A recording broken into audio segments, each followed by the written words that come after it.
Support for Donnybrook is provided in part by Design Air Heating and Cooling. Seems fair to me. Well,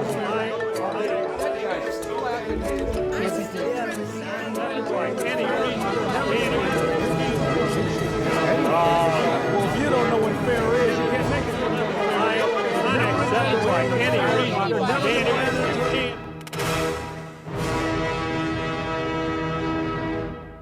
Donnybrook is made possible by the support of the Betsy and Thomas Patterson Foundation and the members of 9PBS. Thanks for joining us for Donnybrook, another busy week of hot topics. And to discuss them this week around the big table, we welcome the media veteran herself, Wendy Wiese, Bill McClellan from the St. Louis Post-Dispatch, from St. Louis Magazine and the 314 podcast, and her daily newsletter, Sarah Fenske, and from the St. Louis American, the host of last week's show, and the week before that, and the week before that, Alvin Reid. Thank you so much. You did a great job. It was my honor. I had a lot of fun. Well, I enjoyed it by following on my favorite podcast source, which I think was Apple Podcast, something like that. Why are you looking at us like we know which podcast? Well, you look like you're young and hip and all that. Oh, my God. You're looking at the wrong guy. Proud. Hey, we have new art this week in our continuing series of art on the mantle behind me. We want to thank Melissa Hall, a great artist, lives in St. Louis, and she is a certified Bob Ross instructor. And you can find more of Melissa's work at escapeartstudios.com. Thank you, Melissa. All right, Sarah, we're going to start with you because I thought it was kind of a surprise that Rhonda Hamnabrugge, the longtime director of the St. Louis Airport, she served for 3 mayors, 15 years. That's a long time, and I think she's been our least controversial public servant in the history of public servants around here. She announced her retirement. So how about a little analysis, and what do you think we should be looking for in the future when it comes to airport directors? Yeah, I think Rhonda was so well liked. I actually started this morning's newsletter saying she's like the only person in power in St. Louis that I don't know a single person who had anything bad to say about her. And as I wrote that, I thought, oh, I'm sure I'm going to hear from somebody now. I still didn't hear anything bad about her after sort of throwing that out there. People had so much respect for her. You know, she had such great relationships with the airlines because that's what she came out of. And she was able to build such strong relationships with the business community that she got them to step up and put incentives in to land these international flights. And the first one, getting that Lufthansa flight, getting Greater St. Louis Inc. to step up for that, and the fact it ended up being this huge success led directly to British Airways bringing that direct flight here. So I think we have her to thank for that. We'd lost having that sort of status of flying directly to Europe. She brought that back. She's also doing the major terminal consolidation project, which is huge. Going to be really big shoes to fill. Mayor Spencer is saying it's going to be a national search. I think it has to be a national search. You need somebody who can have that relationship with the airlines and understand how this stuff works. Hey, I agree about a national search, and I'm always against it. Yeah, you are. But in this instance, it's a specialized knowledge. And like you said, Sarah, this is a person who came from the private industry, from the airlines. And I think that we should have internal candidates. I don't know who there is, but I'm afraid we do need a national search in this instance. Was her immediate predecessor Colonel Leonard Griggs? Yes. Or was there somebody? There was someone. Someone who lasts just 2 years. Right. And great guy. Dick Rabko. Dick Rabko's correct. Good and for he you. was a terrific person. He was great. But I think of Colonel Leonard Griggs, and he was always great for a soundbite. And Rhonda Hamnabrugge, and that's one of the reasons why I think everybody's upset about her retiring, of the many reasons we're upset, because we finally are comfortable pronouncing her name. It has come on. No, it has taken a long time. And we have joked with her about it. She's a great sport. But no, she did the job. You know, she just did. All right, she kept okay. her nose to the grindstone and did what she was expected to do without. I think last summer she had a bad day with the Seventh-day Adventists. This is Donnybrook. I'm going to call it like I see it. When the Seventh-day Adventists missed their flights because the airport wasn't ready for them, and then she publicly said, look, they came too early. I don't buy that. So Otherwise, I thought she had a very good track record, although J.D. Power did rank our airport third last this year in terms of customer experience. Well, she's not the Wizard of Oz, Charlie. Well, I know, but I mean, answering it's not like we have the Denver airport in our backyard. Well, but I mean, we're in the process of doing this major project. Like we're sort of at the end of the life cycle of this current airport. And yeah, it does look a little down on its luck. I have defended this airport. I love the ease of it. It's not looking too great right now, but that's because we're in the process of, they currently have some facilities they're building that are going to facilitate this much bigger project that starts. Right. And we've had a tough history. I mean, remember when we tore down half of Bridgeton because we needed this new runway? And that was all before her. That was because during Colonel Griggs' time. was because TWA turns out they're up and gone. Well, that was, and it was Kenlock too. I think that most of Kenlock went, but Bridgeton. Well, also, Bridgeton got hurt pretty badly. Right. I've been one who said I thought our airport lets down the city and the region because it's your port of entry. Your main one. Obviously, people drive in and all that. So I always thought that there should have been more urgency into making it a much more attractive place when you were there.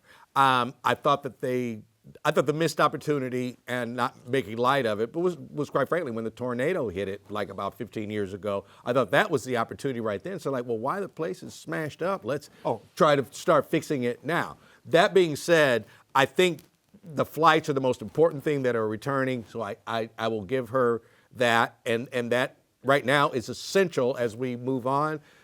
But she was also never abandoned minority participation at the airport. Even when the winds were blowing like this is a bad thing and bad things are coming, she did not abandon that. I applaud her for that as well. Well, I think that Spirit Airlines announced this week that it's dropping its 6 flights at Lambert. I'm not blaming her for that. And I think overall she was a very competent public servant. I agree. Totally agree. But I do think that we need more regionalism, and this might be a time to say, hey, St. Charles County, St. Louis County, and maybe Illinois should have a role in the governance of this airport. This airport, she worked under tough conditions where every year she had to send about $6 or $7 million to the city of St. Louis for its general revenue. I mean, that's money that should have gone to beautifying the airport. Well, I agree, but I don't think it necessarily should go to St. Charles and the city's not going to give river, that up. right? No, well, the city I'm should not give down that with that. Yeah, just take where are away the our customers police department, take away our airport. Come on, let the city run some stuff here. Do we? Well, those are fun. Okay. Those are fighting words. Let's talk about the city running stuff. Do we have to restrict? Do we have to restrict it to a national search? Can it be an international search? Yeah, why not? Absolutely. Good point, Wendy. Search. All right. Hey, Alvin, I want to ask you, speaking of the city running stuff, it was reported this week, I think by St. Louis Magazine, correct? Did you break this story? Tell me what story first. Oh, this is the Sirens. Yes, you did. Okay. Back in May, on May 16th, with the tragic tornado, we have 62 sirens in the city. 22 did not function. That was very bad. But as of this past week, 10 of those sirens still do not function properly. How was that not the top priority for this new administration, and why were those not fixed within 7 days? Well, I agree with you 100%, and I'm not making a joke here. You can have a tornado 365 days a year. We had a very severe tornado on New Year's Eve, so it isn't like you can sit around and say we'll get around to it in May and June. And after the debacle, which May the 16th was, you would think that would have been done immediately. And then they would be tested for everyone to hear. Now, maybe that's the Reid plan, That's right. That's what I would have done. You'd had to tell me to turn the sirens off. What's going on, Alvin? Right. Right. So that's not good, and you can only hope that it's not indicative of other things that we were really on at first, and now we're not on at all. Well, let me give you an example. This week it was also reported that the Impacted Tenants Fund, which is a fund for renters who suffer bad times, it was first enacted in 2024 and then expanded in June. And as of this week, no applications have been asked for. The program hasn't even gotten off the ground yet. I think that program is sort of illustrative of what St. Louis was doing a couple years ago, which is it had a lot of small ideas. We're going to try this little pilot project. We're going to let people apply to get 1 month of rent if they're kicked out of their place by their landlord because the place isn't habitable. It's such a narrow thing, and it's all these hoops to jump through to get 1 month of rent. It's the kind of thing that Kara Spencer ran on, saying we don't need to have all these extra little programs. We need to get back to basics. Now, the basics should be something like a tornado siren going off when there's a tornado. Or rent for people who lose their Well, yes. domicile because Right. of a tornado But not in just May. 1 month. I'm saying that program just seems kind of like putting a Band-Aid on a gaping wound for somebody who's Well, lost their it home. does seem like the mayor who did run on this Yeah. ought to be able to say to a particular program, we're just going to get this done. I Right. mean, it's got to be done tomorrow. And the sirens, what was up with the fire chief? I mean, he was more negative about the mayor than I would have expected. I mean, saying, I'm just here in the firehouse. If it was my job, it'd be done now. Wow. Well, you know, the fire department was, I don't, indicted is too strong a word, but they kind of skirted some blame on May 16th because somehow wasn't the button to be pushed by someone in the fire department. The call was made to them. Right, Yeah. and so something got lost in the shuffle. But fire department was in the hierarchy of things that went wrong. So maybe he's getting in front of this one, like, don't blame me. Are we overlooking the fact that now it's automated? That now it is automated, so that if the National Weather Service knows that there is a threat, we don't need a person. We don't rely on a human person, correct? Yeah. It is but- now. That So is that one of the is fixes they that made. is a big. Yeah. That's a pretty big fix. And I think Mayor Spencer has had quite a few other things on her plate, and we have. But we just had a tornado. I mean, understand. that- I understand. Why are you laughing? I'm laughing I mean, because you what's know, I more mean- important than fixing the tornado siren? Because St. Louis is kind of like in many ways, it feels like a ship that is, Okay, that is sinking. but what has she been doing? When I was gone for my brief vacation, isn't it true? You mean that for 6 months? you wish? Wait. Wasn't it reported that after all the Rams money had been appropriated, only 4 homes to date have been renovated fully in the city of St. Louis since the May 16th tornado? Yeah. So, Yeah. what, do we have arteriosclerosis in the city? I don't, What? I don't, I don't know. And as far as the automation is concerned, like my car's got like an automatic start in it, but if there's no battery in it, it doesn't work. So thus, it doesn't matter if you have an automated system and the sirens themselves don't work. Well, they The fixed battery. the batteries. The They battery did part Right, was well, all right. alarming. That was alarming. They have made some good fixes here, and they've made some good fixes on the siren front. They went and dealt with all the things that could be done with existing parts, and I think they deserve some credit for that. I think they have a very complicated situation in that they have this emptied out, demoralized workforce. They're way understaffed. Every year they're running a surplus because they can't hire enough people. She has this new operations guy, a former colonel, who is in there whipping a lot of things into shape. I have seen the departments that he's making changes in. It just so much needs to change. And it's like if you're in management, you fix one thing. The next thing you know, somebody else quits because they don't like the new standard. Well, then you got to fill that. Well, at giant least spot get in there. a called- certain thing done. Well, it's Say, called we're going to triage. get this program done. It's called Fair. triage. It's- I mean, Well- in a city like St. Louis, Good point. Good point. It is triage. Bill, what about the F word being exclaimed by the governor of Illinois, J.B. Pritzker, at a meeting recently of the Illinois Federation of Teachers? He basically said Trump and his cronies, his words, not mine, can go you know where, and he threw in the F-bomb. I happen to think this doesn't work. Lucas Kuntz threw it around quite a bit when he was running for U.S. Senate in Missouri. Look what happened to him. He got trounced by Josh Hawley. Do you think this is going to help or hurt Governor Pritzker if he seeks the White House? Oh, I would say it's a negative thing. I mean, there's a lot of old-fashioned people like me who think, if you have to resort to cursing, you're really not thinking very clearly. And I think that the next president, we want somebody who's going to calm things down. Like, the news feed isn't going to start with, McClellan did this, and McClellan did that. We want someone who's going to be calm down and keep things at a low simmer, and out there throwing the F-bomb around. I don't think it's a good strategy. I'm sure that there's some people who are going to say, wow, it's great, but I thought it was a bad move. well, you, and with the exception of Sarah to my right, the rest of us are from the tar pits. I mean, we're just this far away from extinction. I mean, we really are. And I think that the young red meat folks on both sides of the aisle, if you are on social media, which you are not, you would see that. He was preaching to the choir. They could not hate President Trump any more than they do. He's trying to rile up his base.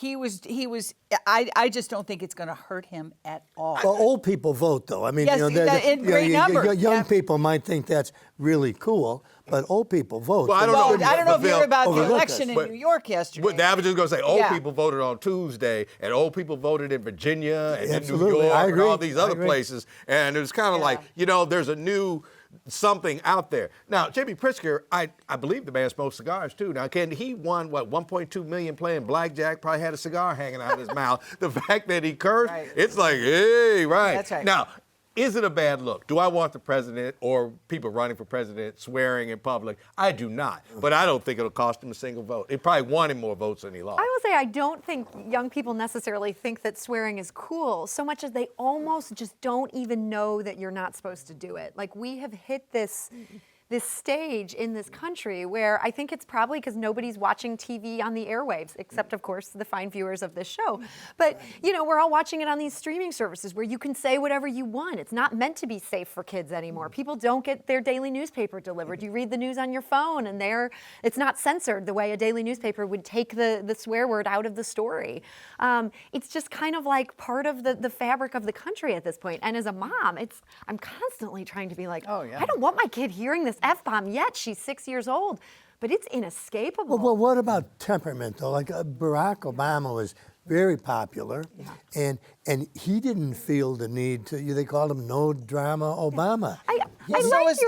So was Bill Clinton. I mean, he was very popular, and he cussed like a sailor. Well, and Pritzker's- had a very Pritzker's volatile temperament. Sarah was about to say she I'm sorry. liked something I said. Well, I actually was about to say. Give her the chance. I do find your argument persuasive that we're ready for this calmer era. And as much as Zoran Mamdani is a very, very different person than J.B. Pritzker is, I think what we're seeing with that, he's kind of a happy warrior. If you look at how he interacts with people, that man is just beaming. I think people are ready for somebody who doesn't seem so That's angry. because he hasn't served in office, no, though. fair. Yeah, he's never Real done a quick, job. Charlie. Okay. All right, real quick. I Real think quick. whoever the next president is going to be we're going to get back to normal, whether it's a Republican, a Democrat, independent. This is a unique think this situation. is we're From in. your lips to Outlier. God's ears. Let's go to you, Sarah Fenske, on single-room occupancies. Now, this may not be a term that a lot of people in St. Louis are familiar with, but it's kind of like a boarding house like we used to have. And in the city of St. Louis, they're following the model of Minneapolis and San Francisco and Los Angeles and allowing people to take homes and then basically carve out bedrooms, and then everybody in there shares the kitchen and the bathrooms. And it's a way for people who don't have a lot of means to afford the rent. Do you think it'll go over in St. Louis? I think so. This was quietly approved a couple years ago. They'd almost zoned them out of existence. And you hear the horror stories about Lafayette Square in the battle days and, drug dens in these, mansions had been carved up. Now I think people are thinking about doing them in smart ways. For people who are maybe young, don't have a bunch of furniture yet, just getting started, you could just rent a room, very popular in Seattle and D.C. And on the other hand, you see agencies like St. Patrick's Center, they are experimenting with this to say, we can get someone in a room, they have a door that locks, and they'll have the use of the shared kitchen, and we're going to provide wraparound services. We're going to be intensively there for them to make this work. I love that. I would agree with you on that because I think this is a bad example, but when I was an intern in Cincinnati, this was an old house and it had like efficiency apartments in it. So we did have our own bathroom and a little kitchenette, but it was small and I was there for 3 months. And I think that this would work. Now, I don't know the people that would end up living here and whether that leads to trouble or it could all, be tranquil. I don't know, but I think it's worth giving a try. Well, I would say these things have got to be monitored very carefully because there have been stories in Los Angeles and in San Francisco where they kind of get out of control. And some people have said, look, if you don't set aside as the landlord enough money to keep an eye on your tenants, especially if they have mental or drug problems, That's what I'm it is saying. not going to work. And that is exactly what the woman in the story who was profiled, she made that point, that it just can't be an investment. It has to be a part of your life, and you have to be on site. But I think it is a terrific idea, especially if we are trying to get younger people back into the city. A lot of them can't afford to live in their own apartment or in a rented house or something like that. So this is because the breakdown of who is like down on their luck and living in this situation, and someone who's doing just fine and living. Are they in different parts of town or whatever? Yeah. But see, I can't eliminate one without supporting the other. I got to tell you, it's already happened in my neighborhood. We've had like WashU law students, 4 or 5 of them, living in a house that's 2 doors down from us.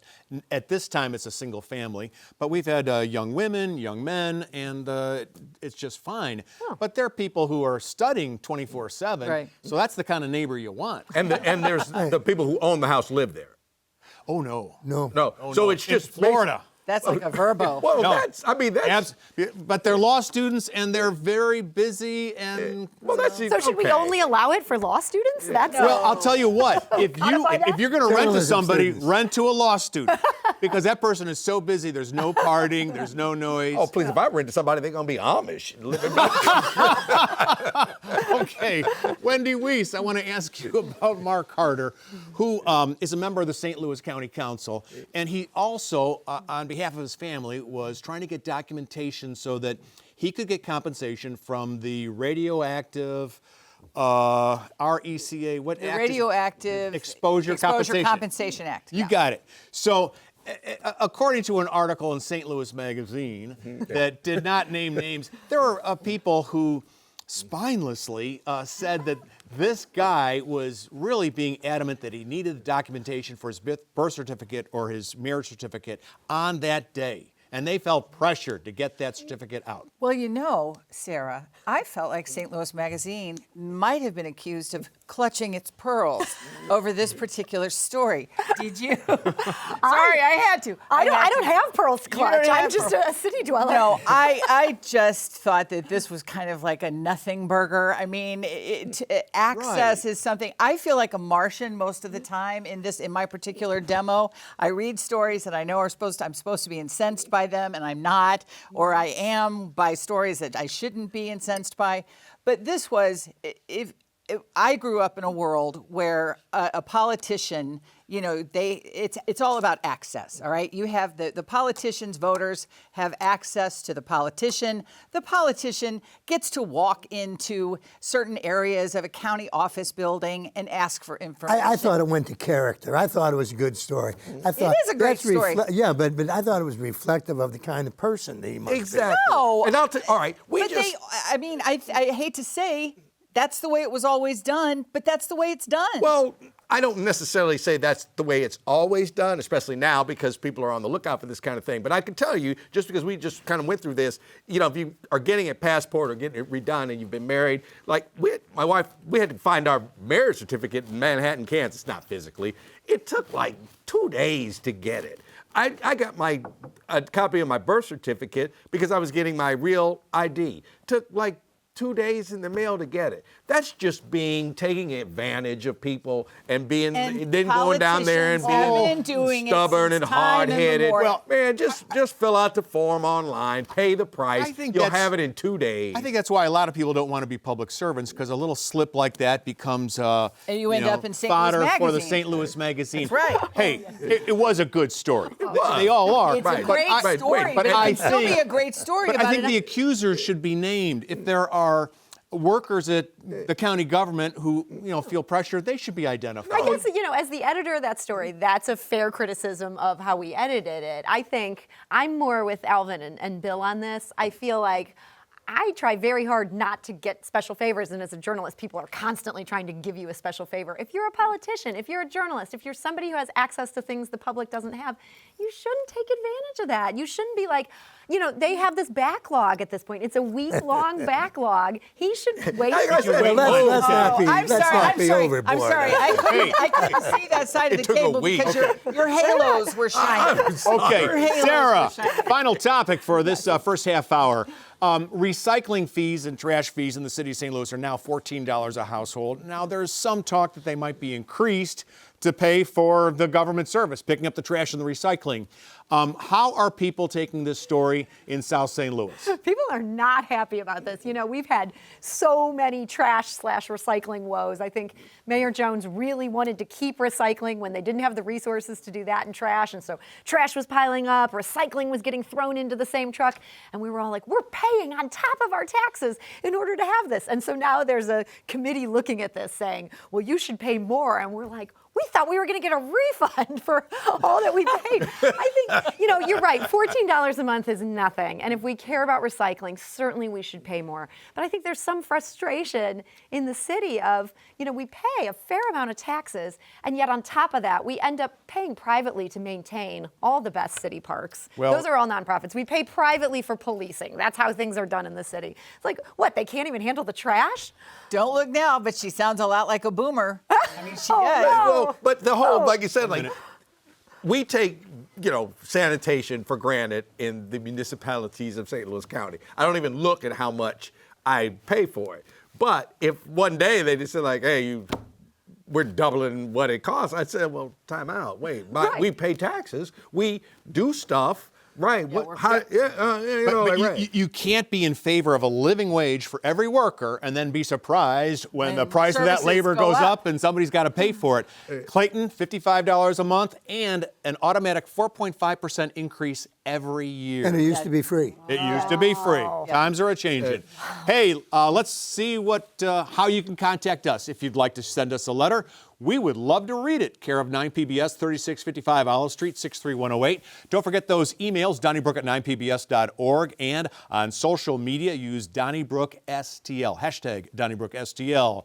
We also hope you call the 9 line at 314-512-9094 and listen to us, as I did these past couple of weeks, on your favorite podcast source. Don't forget to tune in to the 9PBS YouTube channel. Our program is called Donnybrook Last Call, and we broach a lot of topics that we couldn't get to in the first half hour. So make sure you tune into that. Thanks a lot for joining us for this edition. We'll see you on YouTube. Have a great week. Donnybrook is made possible by the support of the Betsy and Thomas Patterson Foundation and the members of 9PBS.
You and the entire county, Alvin.